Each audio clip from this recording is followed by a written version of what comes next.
focus. We'll continue, Soumya, coming back to you for. Viewers, BJP leader K. Annamalai has hit back at MNS chief Raj Thakre's Rasmalai jab, saying, "Who are Aditya Thakre and Raj Thakre to threaten me?" Annamalai's remarks came after Thakre's mocked him at a joint Shiv Sena MNS rally in Mumbai, questioning his authority to comment on Mumbai's issues. Annamalai had, remember, earlier stated Mumbai is an international city. He received threats, including warnings to cut off his legs if he visits Mumbai, but vowed to go ahead, saying, "If I was afraid of such threats, I would have stayed at my village."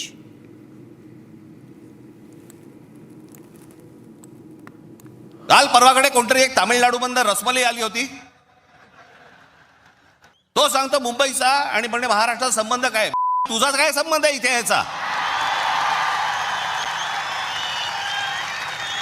यांच्यासाठीच माननीय बाळासाहेब बोलले होते, हटाव लुंगी आणि बजाव पुंगी. अनेक दाक्षिणात्य इथे राहत आहेत. வேலை இல்லாம 2 பேர் சுத்திட்டு இருக்காங்க. அங்க பாத்தீங்கன்னா ஆதித்ய தாக்கரே, ராஜ் தாக்கரே இவங்க எல்லாம் யாருங்க? அங்கிருந்து என்னை மிரட்டிட்டு இருக்காங்க. நான் பெருமைப்படுறேன். ஒரு விவசாயினுடைய பையன் இன்னைக்கு தாக்கரேவனுடைய கோபத்தை நான் சம்பாரிச்சிருக்கிறேன். எனக்கே அது ஆச்சரியம் தான். எங்கள் அப்பா படித்தது 10வது, அம்மா படித்தது 6வது. எல்லாம் இத்தனை நாளாக ஆடு மாடு தான் மேய்ச்சிட்டு இருந்தாங்க. இப்போ உடம்பு சரியில்லை, ஆடு மாடு மேய்க்கிறதுல அந்த ஆடு மாட்டை நான் மேய்க்கிறேன். இன்னைக்கு தாக்கரே நேற்று கூட்டம் போட்டு ஆயிரக்கணக்கான நபர்களை போட்டு அந்த ராஜ் தாக்கரே, உத்தவ் தாக்கரே, ஆதித்ய தாக்கரே மேடை போட்டு என்னை அங்கிருந்து திட்டுறானுங்க. அந்த அளவுக்கு நான் வளர்ந்துட்டேன்னா, அந்த அளவுக்கு ஒரு விவசாயினுடைய பையன் இன்னைக்கு மும்பையில் அவனுக்கு கூட்டம் போட்டு திட்டுற அளவுக்கு நான் உயர்ந்துட்டேனான்னு தெரியல.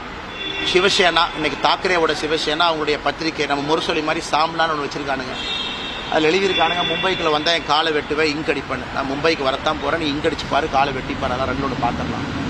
அதனால் இந்த மிரட்டல் உருட்டுருக்கெல்லாம் நான் பயந்துருந்தா ஊரில் உட்காந்து என் கிராமத்துக்குள்ள சொந்த ஊரில் தான் இருக்கு. 2வது, இன்னைக்கு பாரத பிரதமர் நரேந்திர மோடி அவர்கள் இந்தியாவுடைய தலைவர் நான் சொல்லும் பொழுது அவர் குஜராத் இல்லைன்னு ஆயிருமா? அதே போல காமராஜர் ஐயா அவர்கள் இந்தியாவுடைய மாபெரும் தலைவர் நான் சொல்லும் பொழுது அவர் தமிழர் இல்லை என்று ஆகிவிடுமா? இன்னைக்கு மும்பை உலகத்தினுடைய தலைநகரம் என்று சொல்லும் பொழுது அது மராட்டியர்களால் கட்டிய நகரம் இல்லைன்னு ஆயிருமா? अन्नामलई को टारगेट किया गया, उनके बारे में अपशब्द कहा गया. अरे देखिए ना, उसका वो अभी साउथ इंडिया से आके उन्होंने मुंबई को अलग करना कहा ही नहीं है, मगर इनको खुद कुछ करना नहीं है. खुद हिंदुओं को बांट रहे हैं, खुद हिंदुओं का, खुद मुंबई को जिहादियों के हाथ में देना चाहते हैं. वहाँ आई लव महादेव का उनको महापौर नहीं बिठाना है, आई लव मोहम्मद वाला बिठाना है. इसलिए तो उनको सभी की मिर्ची लग रही है.